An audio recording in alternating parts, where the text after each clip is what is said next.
The Scott Polar Research Institute was founded in 1920 as a memorial to Captain Robert Falcon Scott and his 4 companions who perished after reaching the South Pole in 1912.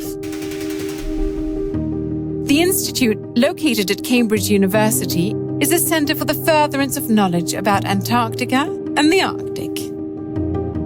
The origins of the Institute are actually found in a diary that we hold in our archives from Frank Debenham, who was a geologist on Scott's last expedition. And Debenham, when he was doing science on Mount Erebus in Antarctica, close to the Cape Evans hut in 1911, he actually wrote in his diary one evening, he said, "It would be really good to found a centre," and then he crossed it out, he said, "an institute for the furtherance of knowledge about the polar regions, for people interested in the polar regions to meet and to store information about the polar regions." Beyond the well-curated museum which highlights the British era in polar exploration, the major focus for the Scott Polar Research Institute is the study of ice and environmental change. It's also home to research students, PhDs, master's programs, and interdisciplinary studies. Now a century old, the Institute has been a fitting memorial to the men of the Scott expedition, who dared venture beyond the edge of the known world in their quest to reveal the heart of Antarctica.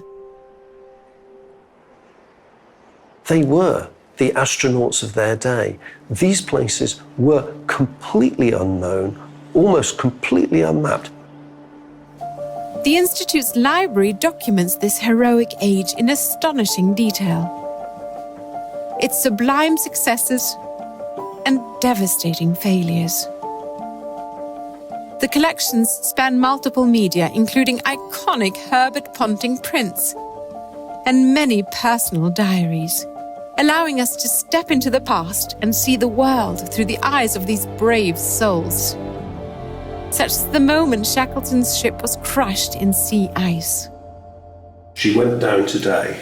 I was standing on somebody's sledge at 4:50 and saw the funnel dip behind a hummock. And you can see, of course, this is the date, November 1915. As the Scott Polar Research Institute enters its 2nd century, the mission remains the same: to educate and inspire new generations of polar explorers, while demonstrating through both scholarly research and thoughtful publication the wisdom that comes with history, as well as the contemporary environmental significance of the polar regions and their surrounding seas, to the world as a whole. The Scott Polar Research Institute is the only dedicated polar museum in Britain, a deserving sanctuary for its remarkable collection of artifacts. Treasures that serve as a reminder of the ends inspiration can drive us to. And for the monumental research undertaken here, knowledge vital to better understanding our changing planet and planning for our global future.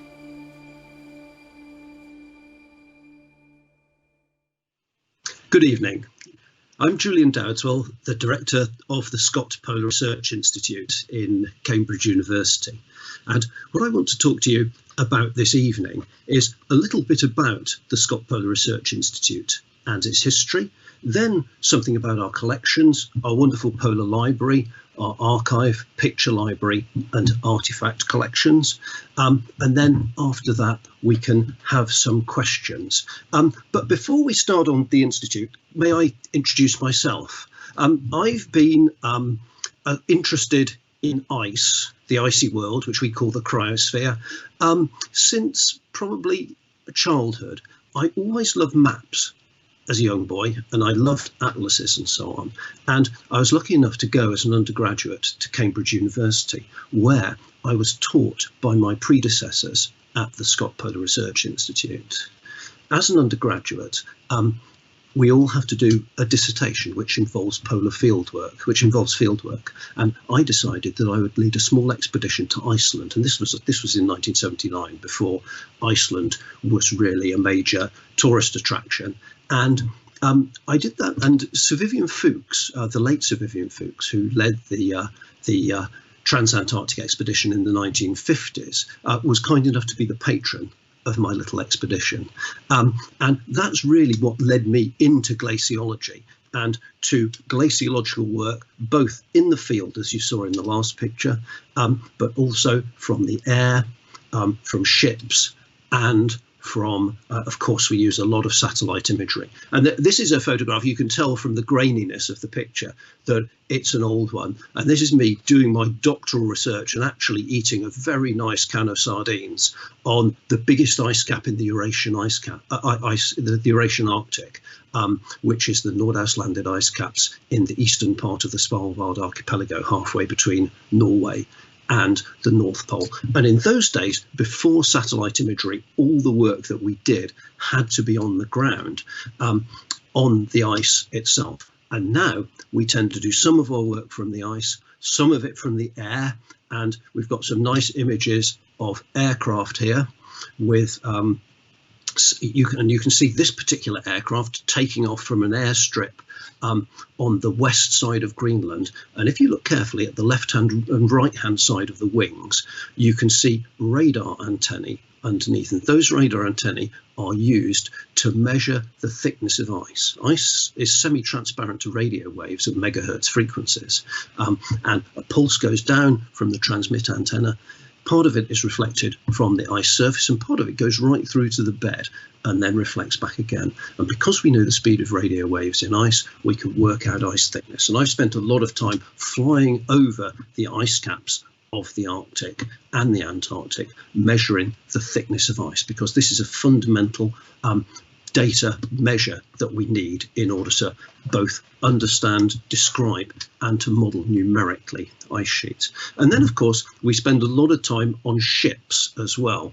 We have access to a number of ice-breaking research vessels, and this is on an expedition to the Weddell Sea in Antarctica last year, partly to do a science exercise concerning the stability of floating ice shelves, and partly to look for the wreck of Shackleton's Endurance.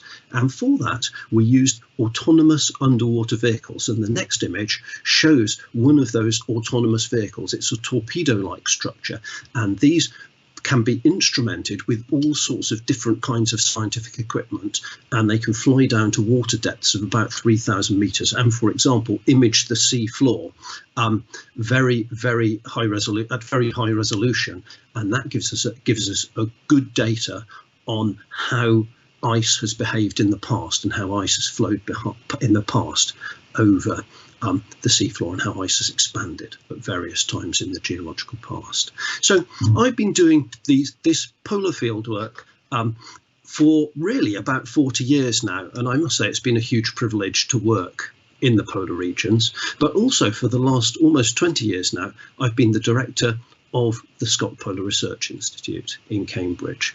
Now, the Institute came to Cambridge because Frank Debenham, a geologist on Captain Scott's last expedition, was made a lecturer in Cambridge after the First World War, and he realised that there was money left over from what is called the Scott Widows and Orphans Fund. Captain Scott and his 4 companions, of course, died on their way back from the South Pole, and we've got a photograph of them at the South Pole.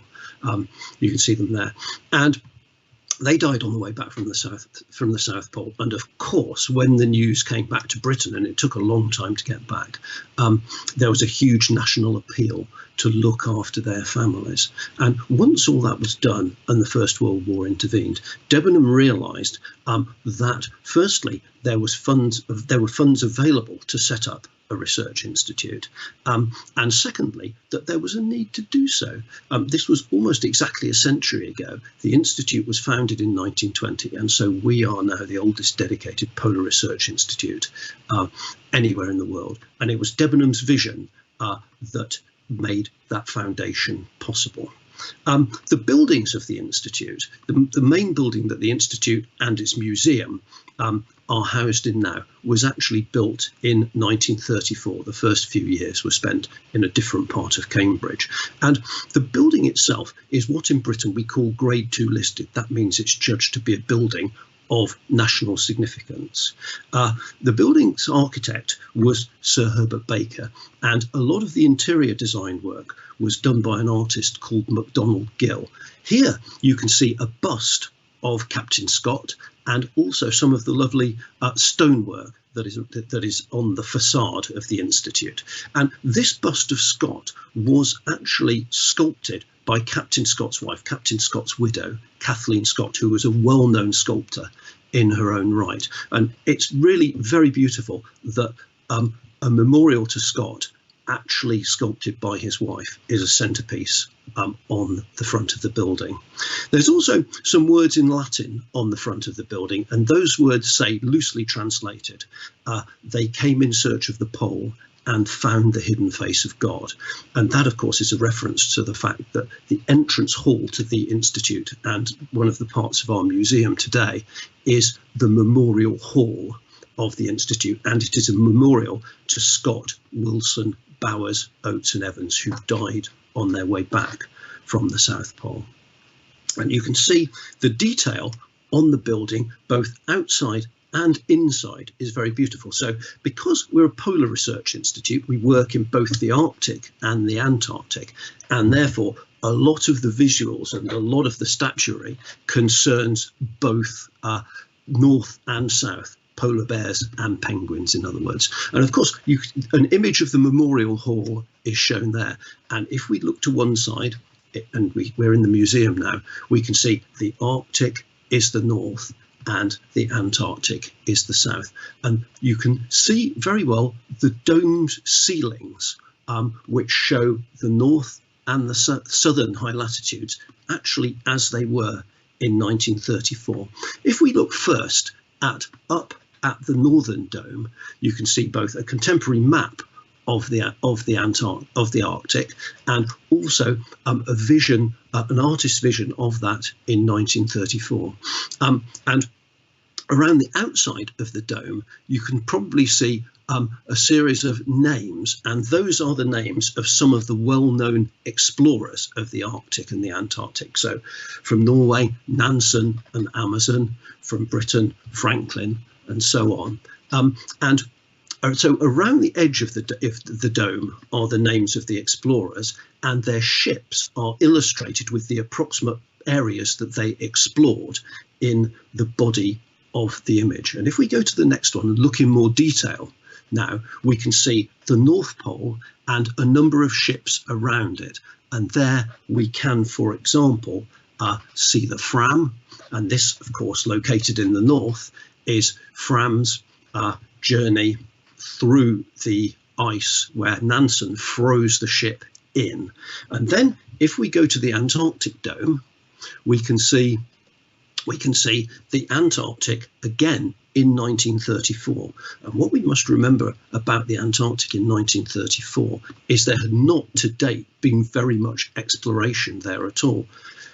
Scott had, and his party on his first discovery expedition from 1901 to 1904 were the first to penetrate into the interior of Antarctica. And in December 1911 and January 1912, Amundsen and then Scott reached the South Pole.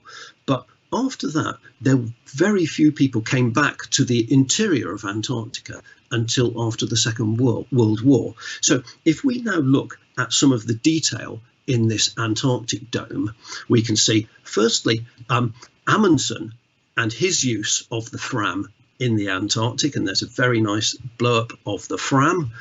So that is now the Fram in the south, because Amundsen borrowed the Fram from Nansen in order to go south, and of course he was the first to the pole.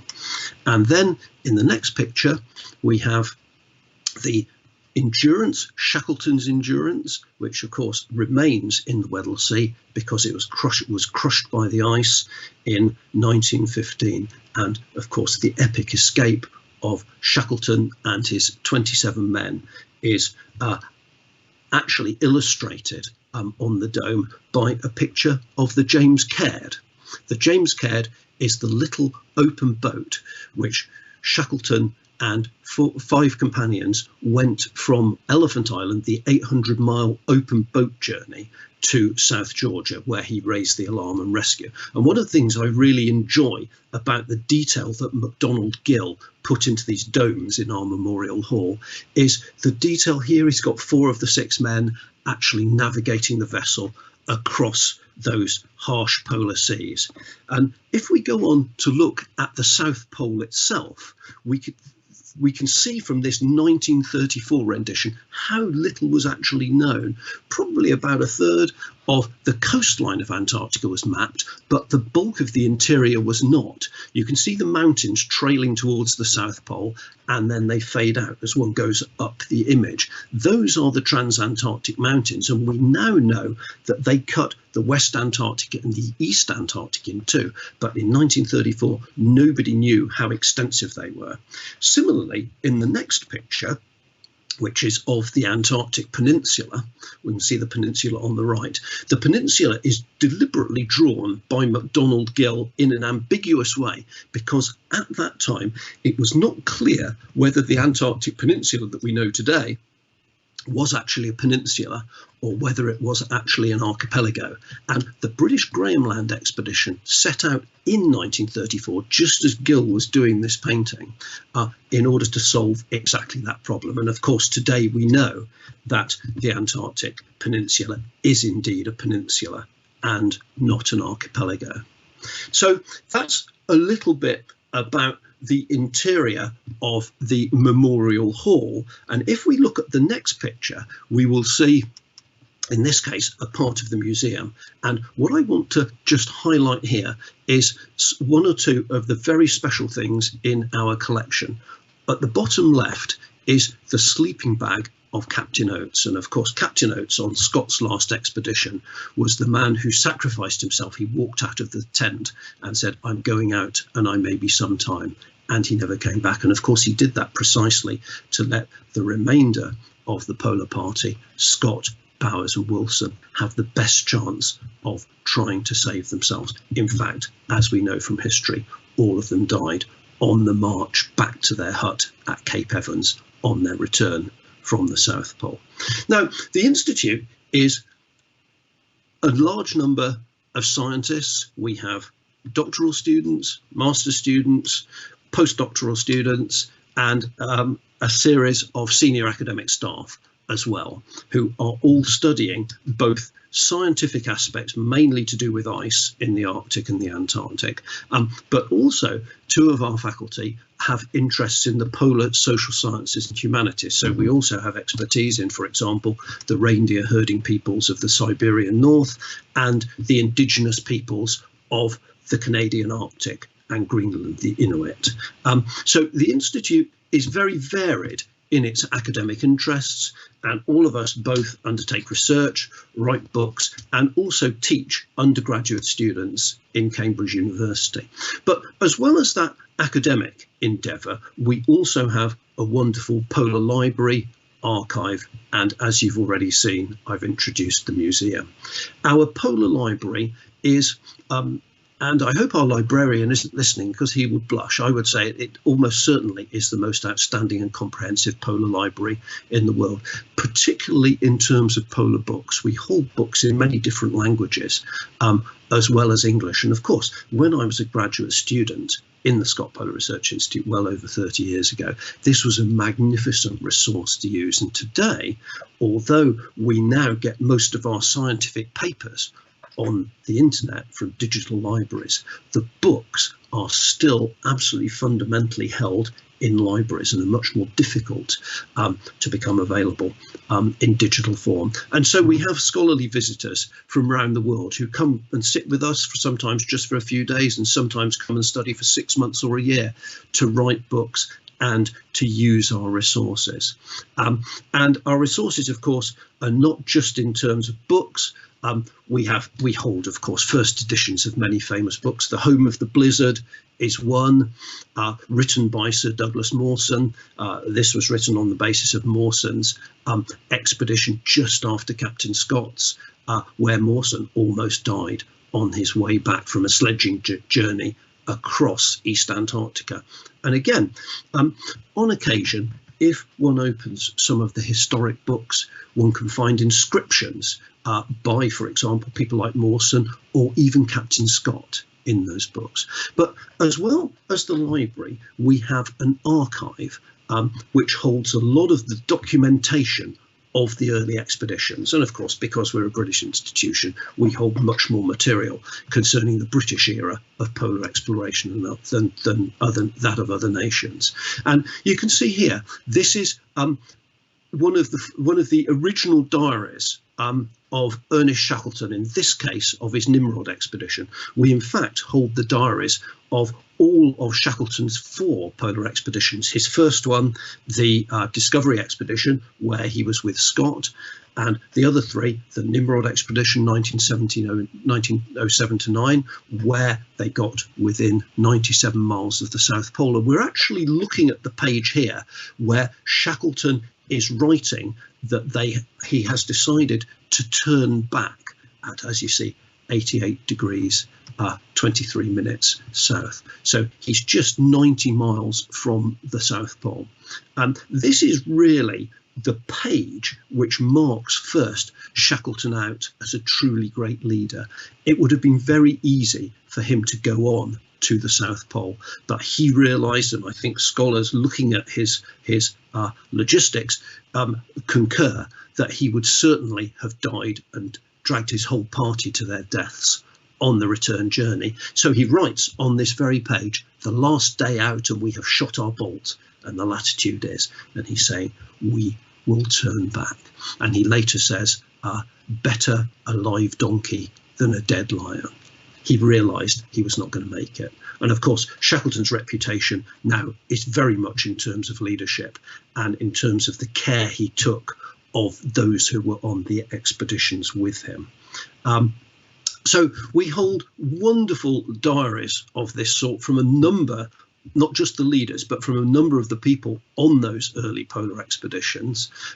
We have letters from the crew, not just the scientists and the officers. So it's a very rounded view that we can get of what those expeditions were actually like from our archival records. And we have visiting scholars, again, working with archival materials regularly in the Institute. We also have an excellent map collection, and in the next picture you can see a wonderful sketch map drawn by Edward Wilson, who was Scott's right-hand man on both the Terra Nova and the Discovery expeditions.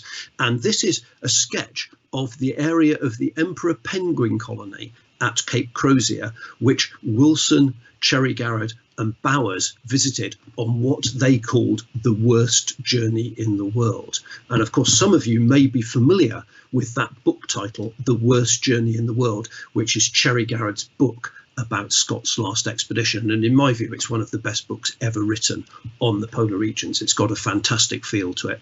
And as somebody who loves maps, I love Wilson's sketch of the area around Cape Crozier. We also have an excellent set of paintings in our collection. This one is again an Antarctic painting by an artist called Beechey, and this is of the 2 ships, Erebus and Terror, which were the 2 ships used by James Clark Ross on his 1840s expeditions to map the Ross Sea area of Antarctica and effectively to open up the Antarctic for a few decades later, the expeditions of Scott, Shackleton and Amundsen.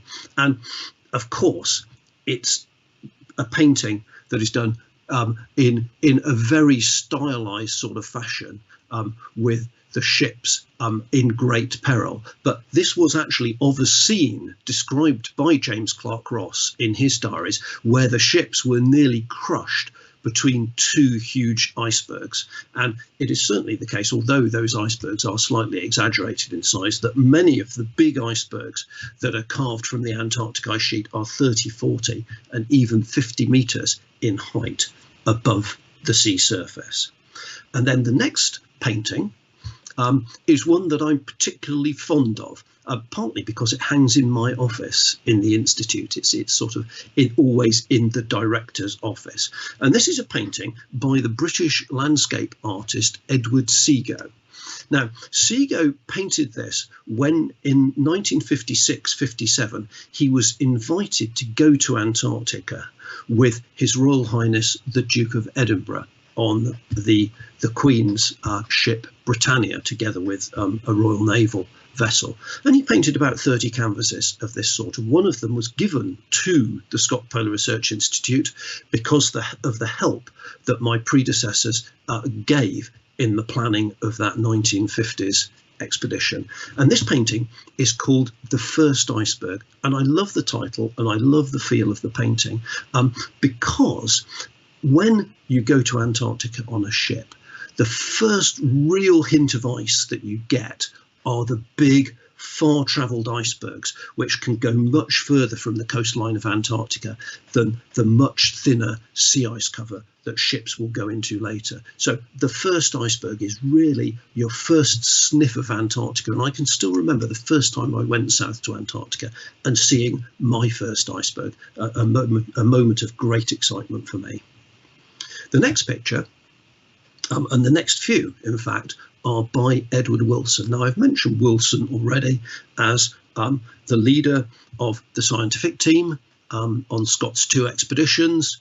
He went on the southern journeys with Scott, and he was regarded as the moral compass of the expeditions in many ways. He was a multi-talented man, somebody I should love to have met, but of course he died with Scott on the return from the South Pole. But he painted a series of beautiful watercolours of Antarctica, not only of the landscapes, but also of the wildlife of Antarctica.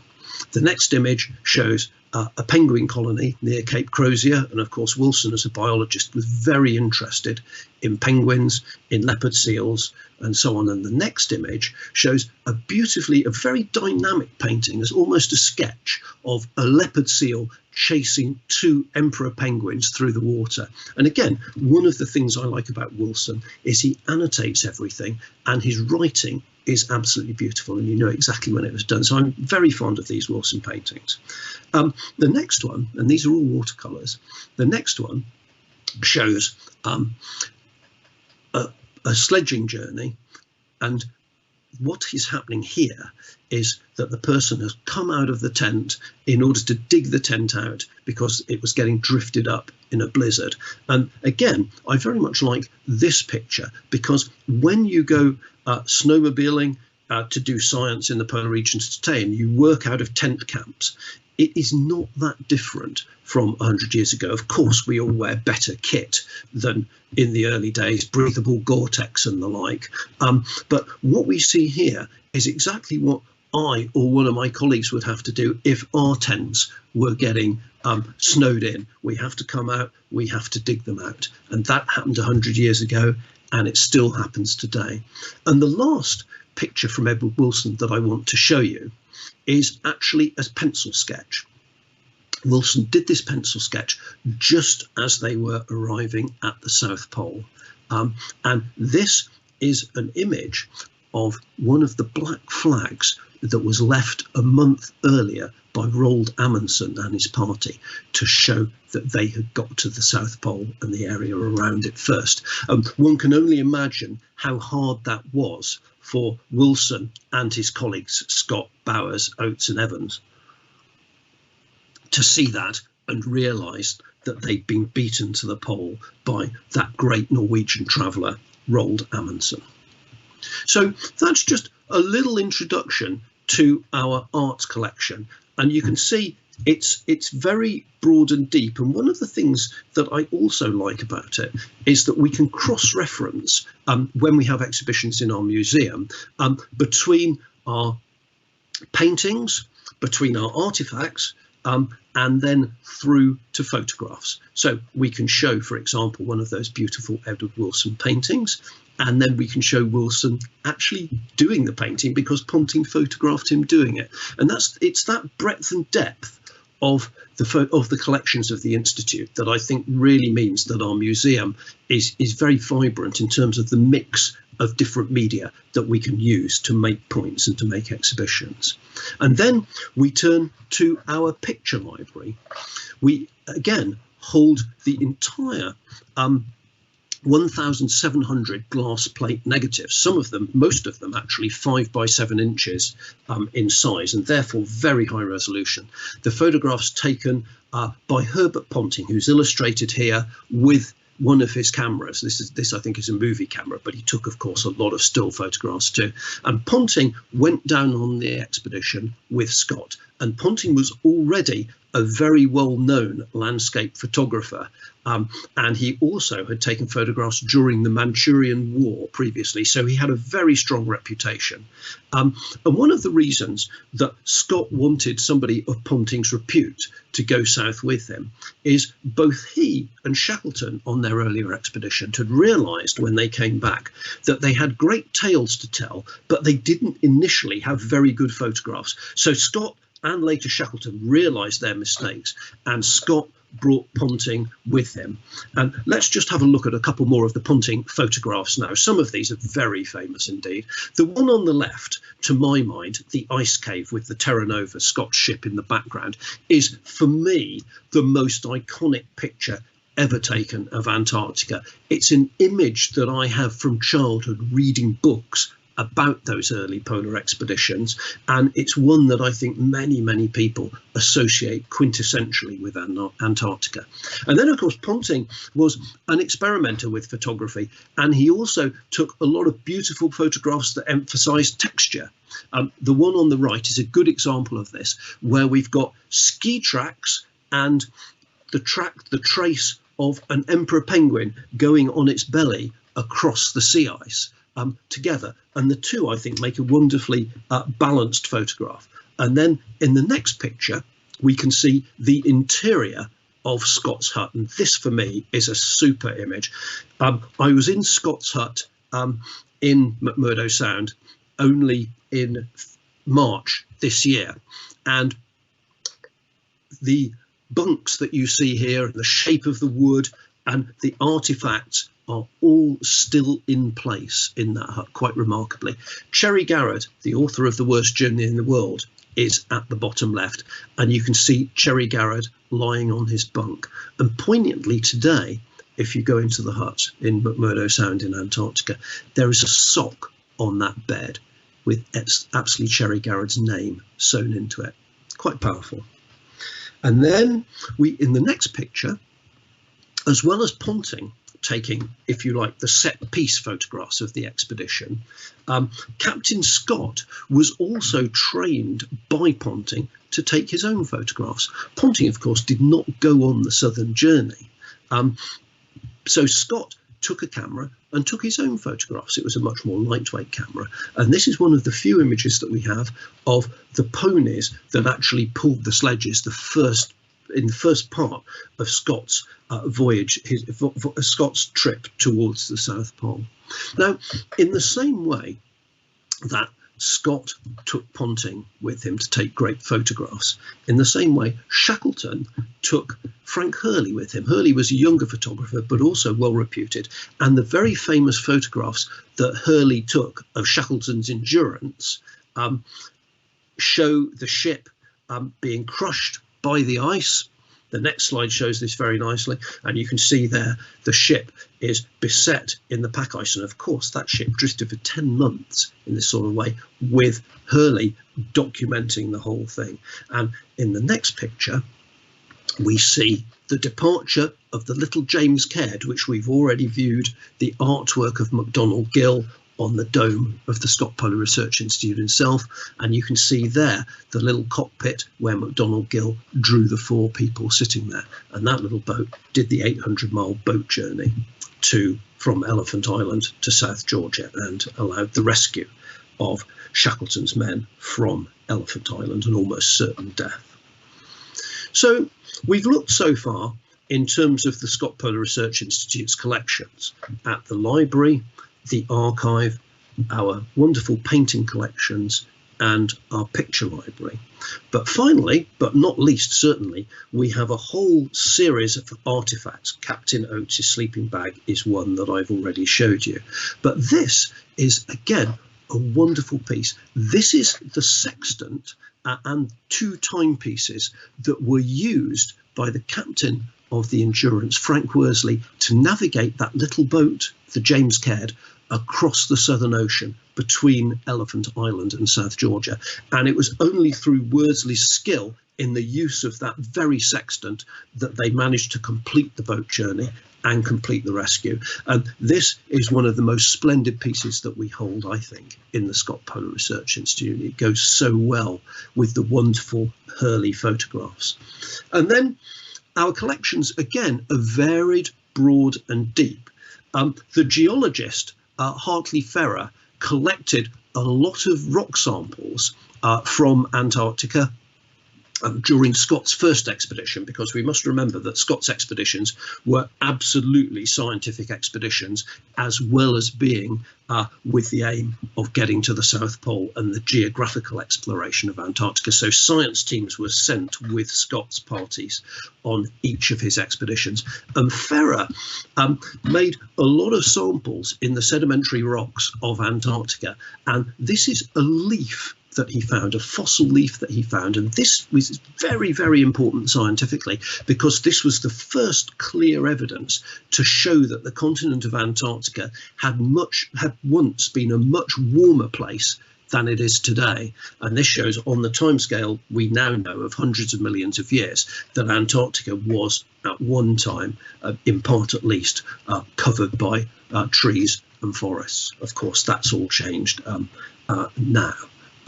Antarctica, in fact, has been glaciated for about 43 million years, something like that. But this was a very important piece in terms of documenting long-term climate change, a fundamental change in the nature of Antarctica. And of course, eventually, this story was put together by Alfred Wegener and others in terms of continental drift and the theory of plate tectonics, that the plates can move around over the mantle of the Earth, and they can therefore move from a polar position to a low latitude position. That's a part of the science of the Institute and the sort of artifacts that we have that reflect the scientific work of the expedition members. We also have beautiful works of art by the indigenous peoples of the North, both the reindeer herding peoples and, in this case, the Inuit of Greenland and the Canadian Arctic. And here we find that the Inuit sculpt beautifully in a rock that is generally referred to as soapstone. And they use this rock in particular because it's relatively soft and workable, and therefore they can make these beautiful, beautiful shapes. And we have a splendid collection dating back right to the 1950s of this. And as well as the Inuit themselves, we also have images of the animals of the Arctic, such as polar bears, walrus, and the like. And the next image shows a polar bear, beautifully done. This was actually gifted to us in the will of a former research student who very sadly died. It's a beautiful piece. You don't get the full idea of its size here, but I can barely lift it up. This is a big piece, a beautiful piece. And it's also very tactile indeed, and I'm very fond of it. We've had it on exhibit a number of times since the gift was made. So that's just a little bit about our artifact collections. And in our Polar Museum, we project these various types of material, from documents to artifacts to works of art, in a series of themes running through the museum. The first one we call the Arctica's Home, in reference to the fact that the Inuit, the indigenous peoples of the North, migrating in from eastern Russia, probably over the Bering Sea when it was a land bridge a number of thousands of years ago, migrating into the Arctic 4,000 or 5,000 years ago, something like that. Those people were the original discoverers and the first people ever to be in the high Arctic, in both Canada and in Greenland. So the first part of the museum is the Arctic as home, and we have a number of artifacts. Kayaks, of course, kayak is an Inuit word, just as anorak is an Inuit word, and we have beautiful stitched anoraks made from indigenous materials and the materials of the animals that they live symbiotically with. The second part of the museum concerns Western exploration of the Arctic. This is people like Sir John Franklin exploring in the north and trying to map the Northwest Passage, that is a sea route over the top of the world, as it were, between the Atlantic and the Pacific. And there was a lot of effort put in by the British Navy in the early mid-19th century in order to make that exploration. The third part of the museum concerns what we call the heroic era of Antarctic exploration. And these materials are mainly concerning Scott and Shackleton, and we have very broad and deep collections of both, and I've illustrated a little bit of that for you earlier today. But in particular, we were gifted a lot of material from Scott's last camp. That's where Scott, Wilson and Bowers finally died on their attempt to get back from the South Pole. And we exhibit regularly a number of the last letters written by Scott and Wilson at that time. Again, terribly poignant, very beautiful, very powerful. And then finally, in the museum, we have firstly a number of information pieces about the contemporary significance of the Arctic and the Antarctic today. And this is very, very important in terms of why we should be interested in the polar regions now. Now, when I was a young research student, people, I think, tended to view the polar regions as being interesting, but a little bit quirky. You know, I used to come and tell my aunts and uncles various things about the polar regions, and they sort of go, "Well, that's very interesting, dear." They go, "Well, why haven't you got a beard?" You know, and it must all be quite jolly, good fun. But there was a strong element of so what about it. But today, I think we all realise that the polar regions are major drivers and very sensitive parts of the global climate system, and that we project in a large area of the museum. And finally, we talk about polar geopolitics in the museum. That is to say that the Arctic is an ocean surrounded by land, and of course all that land is owned by the various sovereign nations of the North, whereas the Antarctic is the exact opposite. Firstly, it's a landmass surrounded by an ocean, but also it is governed by the very unusual Antarctic Treaty. And here we see the flags of the founding nations of the 12 founding nations of the Antarctic Treaty System in the late 1950s. And the governance of Antarctica is through the 54 nations that are now signatories to the Antarctic Treaty. And so we finish the museum tour with that. And I should also say that as well as having about 50,000 visitors of all sorts during the year, international visitors in any one year, we also have a lot of focus on the education of children. We have a large number of formal school visits to the Institute, and the next picture shows a tactile, what we call a tactile map of Antarctica, and it was actually sewn. It was designed by an artist who we worked with, but a lot of the images on it were actually sewn on by members of staff of the Institute, from our secretarial staff to our research students to our senior academics. And this so-called tactile map of Antarctica is designed specifically so that blind and partially sighted people can get just a little bit of a feel for a floating ice shelf and what it's like underneath a floating ice shelf and so on. So we put a lot of work in not only to trying to understand the polar regions through science and through our work in the social sciences and humanities, but also through the projection of that to school children aged from 5 right up to adulthood.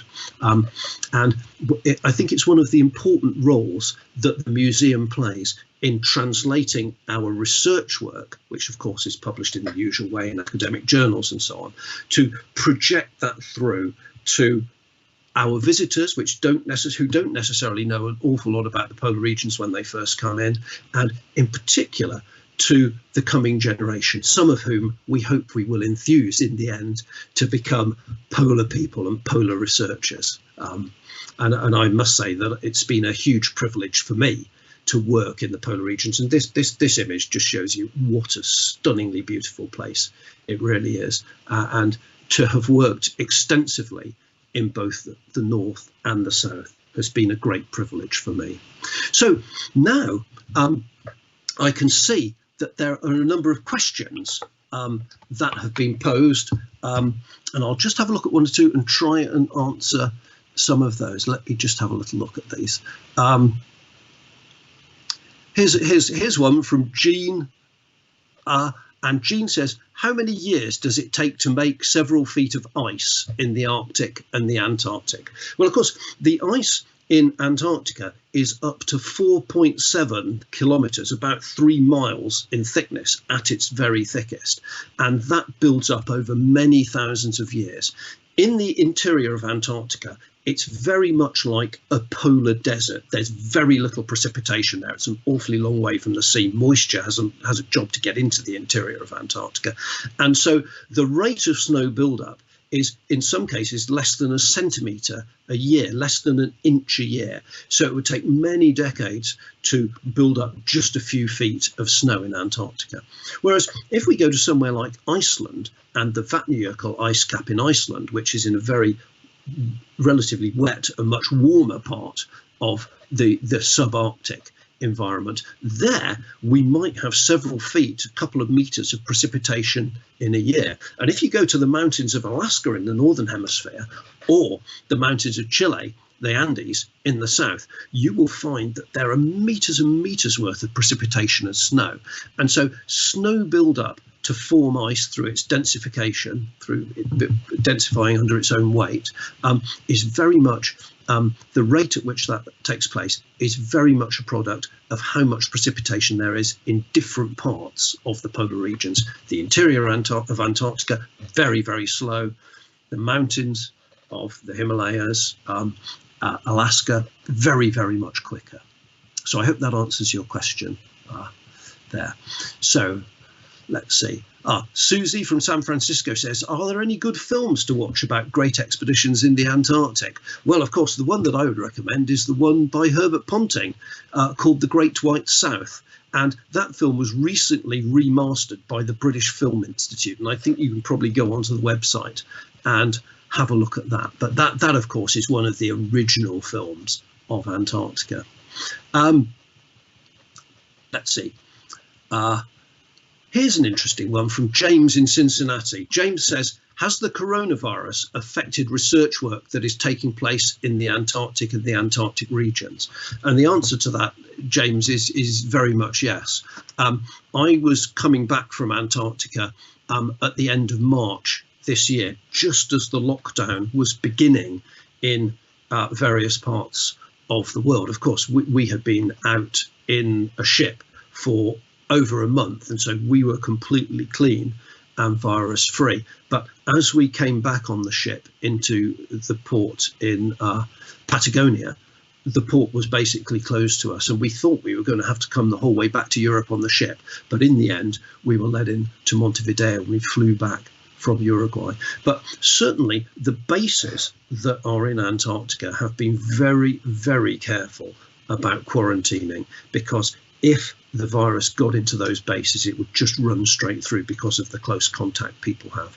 And that would apply even more in winter than during summer. And of course, what that in turn means is it's going to be very difficult to do science there in the coming season. I think what we'll find happening is that the bases will be maintained, so that their base functions of heating and so on will be maintained, and scientific equipment that is doing long-term monitoring will also be maintained. But new field parties going in and being put in this season, I think it's very unlikely that much of that will go ahead. So long-term monitoring will probably continue. And of course, our work continues for satellites. And in the Scott Polar Research Institute, we're affected like this too.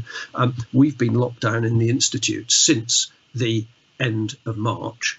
But a lot of our work now concerns the analysis of satellite imagery of the polar regions, and we monitor a lot of the changes that are going on in the polar regions, the thinning of the Antarctic and Greenland ice sheets, and the movement of mass in icebergs from the land to the ocean, and we monitor a lot of that from satellites. But still, we need to go to the polar regions in order to calibrate and validate a lot of those satellite measurements, and that work certainly will be held up, I think, by the virus, because it is too risky to get it into the bases, because that would really compromise their operation.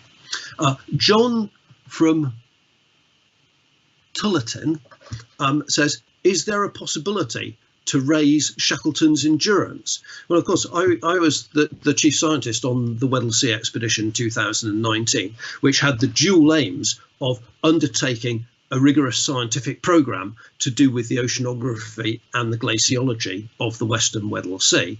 That was my responsibility. And then the ship went on using the same autonomous vehicles, autonomous underwater vehicles that we used in order to look at the sea floor and look at aspects of the glaciology. One of those vehicles was also used very briefly to try and image the Endurance. And the aim of our expedition concerning the Endurance was simply to image and photograph the Endurance, the wreck of the Endurance, at very high resolution. We know where it sank because you saw Frank Worsley's sextant earlier on, and we also have the records of Worsley's observations of the last position of the Endurance. So we know roughly where to look. But just as it was a century ago, that area of the Western Weddell Sea is probably one of the most difficult parts of the global ocean to get to because of the very bad sea ice conditions there. And so the ship we were on, which was a South African icebreaker, superbly well captained and mobile vessel, was able to get there only for about 35 hours. We deployed the remote vehicle, but unfortunately it was lost. So we do not know whether that vehicle really obtained any imagery or not. But our aim was never to actually raise the ship or take anything from it, but just to record and image it. And interestingly, under the Antarctic Treaty System and its environmental protocols, Shackleton's Endurance has now been formally named an Antarctic Historic Monument, which means it is actually preserved for as long as the treaty holds, against actually people going and taking things from the vessel. They can look, they can image, as we hope to, but you can't take anything off the vessel. And that's something that we're very keen on in Antarctica, to make sure that we preserve the heritage of Antarctica, such as the early huts of explorers ranging from Borchgrevink through Scott, Shackleton and others. So I hope that answers your question about the Endurance. Let me see. Yes, this is a nice one. This is Jolene from St. Louis. The research conditions in the polar regions must have changed much over the years, not just in terms of technology, but also clothing. Does this allow researchers to spend more time on the poles than before?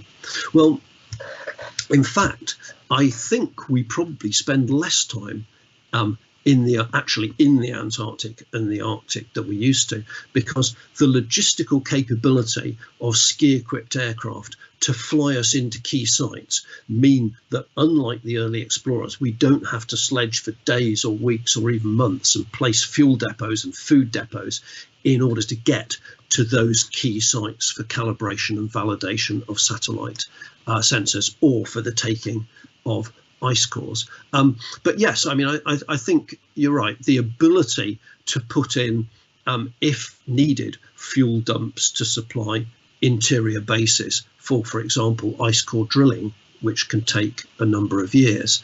That now enables us to have drilled at a number of places through both the Greenland and the Antarctic ice sheet, through several kilometres of ice. And in fact, what those several kilometres of ice in Antarctica amount to in years is up to about 700,000 years of Earth history held in the layer cake structure of those ice cores.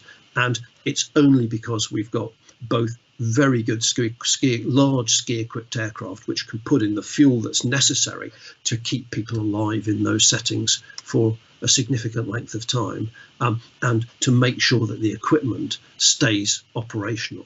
So I think, yes, the answer is really that the logistics and also the kit allow us to be there for longer. But in terms of actually the improvements in the let's say the polar clothing, the breathability and the windproof nature of it, and the way it doesn't get damp and then freezes at night in the way that it did for Scott and his companions, for example, which made their sledging journeys so very miserable. Although that kit has changed, nonetheless, for scientists being out in the cold when the temperature is -20, -25, -30, and there's a blizzard going on and there's a lot of wind, still it is very, very dangerous to have any exposed skin. Fingers, noses, cheeks and so on, and ears are very, very easily frostbitten. So when temperatures get really low, and when blizzard conditions exist still in the Antarctic today, people simply do not go out because those sort of settings are still life-threatening. So although we've got much better kit than we had, still these are environments that, if you don't treat them with respect, will actually do you serious damage. So we have to be very, very careful about these sort of things. Now, there's a question from Patricia from Bletcherton in Massachusetts.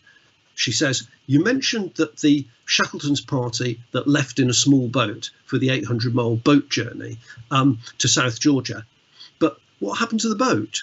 Well, the little boat, the James Caird, was eventually, after Shackleton's party had been rescued, brought back to Britain, and Shackleton had been a schoolboy in a school in South London called Dulwich College, and the boat was actually given to Dulwich College, and the boat is still displayed in that college in southeast London. Now, if you come and visit the Scott Polar Research Institute in Cambridge, we have a replica of the little James Caird outside the front of the institute.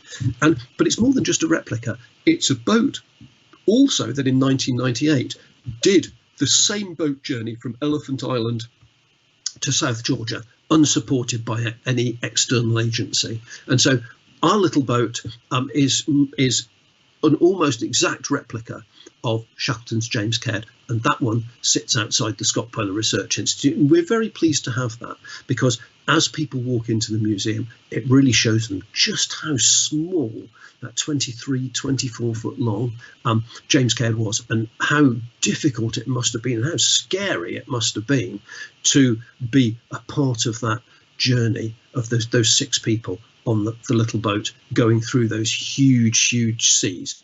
And again, the descriptions that Shackleton and Worsley make of the boat journey suggest that at 1 or 2 points they were in very, very grave danger indeed. And of course, I've been on a lot of ice-breaking research vessels in the Arctic and the Antarctic, and we don't like storms either. Storms affect the geophysical equipment that we use to measure the shape of the sea floor. They stop us from deploying equipment to measure the temperature and salinity of the ocean. So when we go to the south or to the north, we always like the seas to be quiet whenever possible, because icebreakers don't have any significant keels, and that's because they might be damaged by going through the harsh sea ice. So they don't have any real keels, which means when they're in open water, they roll very, very heavily. So icebreakers in open water are really very uncomfortable. This image, which I showed near the start, is of an icebreaker in a sea ice field. And here you can see these are beautiful conditions. This is what we like, pushing gently through the sea ice with no wind whatsoever. But most of the time, the weather in the high north and the high south is not as pleasant as that. And so even today, we like to have good conditions because it impacts on our science if we don't. Well, ladies and gentlemen, thank you very much for listening to me this evening. I hope you've enjoyed what is a little bit of a virtual tour of the collections of the Polar Museum at the Scott Polar Research Institute. As you can tell, I've had a really very privileged career working in both the north and the south, and also being lucky enough to know one of the great collections in the world concerning the history of the polar regions.